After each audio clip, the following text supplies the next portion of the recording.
Salut à tous, c'est Dan du Château et aujourd'hui on va parler un peu du dogmatisme. Alors peut-être, je dis bien peut-être, que tu ne fais que répéter des choses qu'on t'a appris à croire et que, à force d'habitude, tu ne les interroges plus. Et c'est justement là que le dogmatisme te tient à la gorge. Alors qu'est-ce que la pensée dogmatique? Alors le mot dogme vient du grec dokein qui signifie sembler bon ou juste.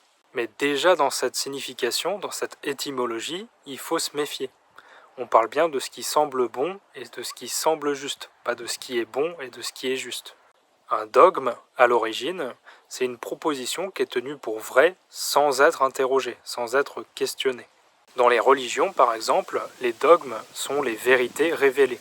Elles sont indiscutables et incontestables. Si on applique ça à la pensée, eh bien ça donne croire sans questionner, penser sans douter et répéter comme un perroquet sans examiner. Donc une pensée dite dogmatique, elle croit au lieu de penser.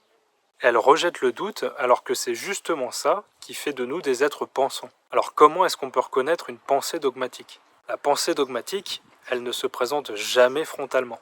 Elle se camoufle et elle se fait passer pour du bon sens ou pour une évidence. On peut trouver quelques signes pour essayer de la détecter. Premièrement, tu refuses de remettre en question ce à quoi tu crois. Deuxièmement, tu as toujours une réponse, mais jamais une question. Troisièmement, tu te fies à l'autorité plutôt qu'à l'argument en lui-même. Quatrièmement, tu simplifies à outrance. Et cinquièmement, tu refuses catégoriquement de changer d'avis. Il faut savoir que la pensée dogmatique, elle déteste la nuance. Elle n'aime pas les subtilités, elle aime les slogans. Et surtout, elle préfère la certitude à la vérité.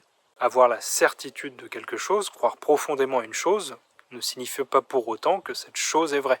Alors comment est-ce que naît une pensée dogmatique?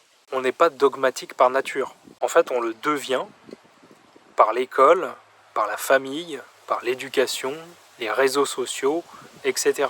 Tout ça, ça forme l'écosystème du dogmatisme.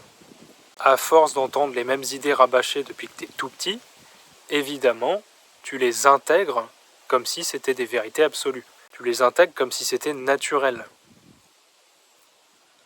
De là à oublier que c'est une construction sociale pour la plupart du temps. Et le souci, c'est qu'une fois naturalisées, ces idées, elles deviennent quasi intouchables. Psychologiquement parlant, le dogme, ça rassure. Ça donne un sens et une direction à sa vie. Ça t'épargne la fatigue du doute et l'angoisse de la complexité. Sauf que cette sécurité, elle a un prix, et ce prix, c'est ta souveraineté intérieure. Alors comment est-ce qu'on peut s'en prémunir? T'as pas envie d'être un perroquet?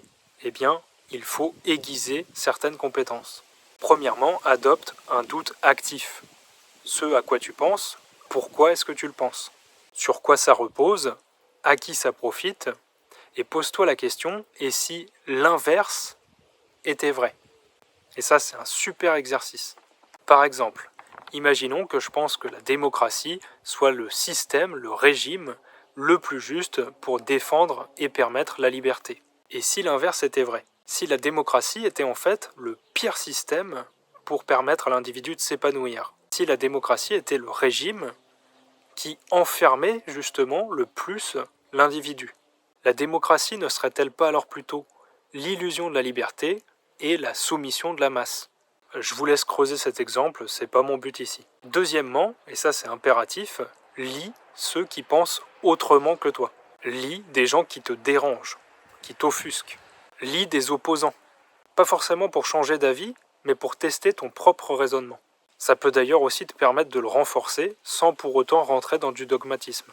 Troisièmement, pose-toi des questions absurdes, naïves, des questions qu'un enfant pourrait te poser.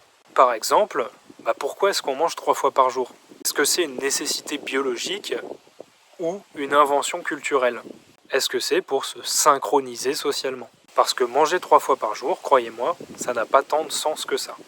Biologiquement parlant, en fait, il faudrait manger quand on a faim. Et pas nous forcer à manger parce que c'est l'heure de manger. D'ailleurs, qui a défini cette heure de manger? Je vous laisse creuser ça aussi, c'est pas le but non plus de cette vidéo. Quatrièmement, il faut que tu te détaches impérativement de ton ego intellectuel. C'est pas parce que tu changes d'avis que tu perds ta valeur. Et je dirais même bien au contraire, tu en gagnes quand tu es capable de changer d'avis et de reconnaître ton erreur lorsque tu en fais une. Donc la pensée dogmatique, c'est la pire des prisons. Pourquoi ? Parce que tu as toi-même les clés et c'est toi qui refuses d'en sortir. Et plus tu crois être libre dans ta pensée dogmatique, plus tu deviens prisonnier, plus tu t'enfermes. C'est pas en affirmant plus fort qu'on pense mieux. Donc commence par désapprendre, commence à sortir de ton confort mental, à y désobéir, étrangle un petit peu tes certitudes. C'est violent, c'est rude, mais c'est comme ça qu'on peut essayer d'atteindre une certaine liberté, une certaine autonomie vis-à-vis de son intériorité. Si tu veux aller plus loin dans l'art de penser par toi-même, je te conseille d'aller voir ma formation sur l'art de l'argumentation. J'ai mis des techniques avancées, mais j'ai aussi mis le contenu gratuit qui te donne les bases avant ce contenu un peu plus avancé. Donc tu as vraiment tout dans cette formation pour bien débuter.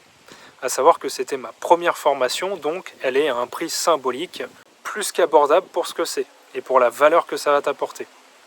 Au passage, tu peux aussi, en t'inscrivant à ma newsletter, recevoir mon petit guide de rhétorique contre les arguments fallacieux de manière totalement gratuite.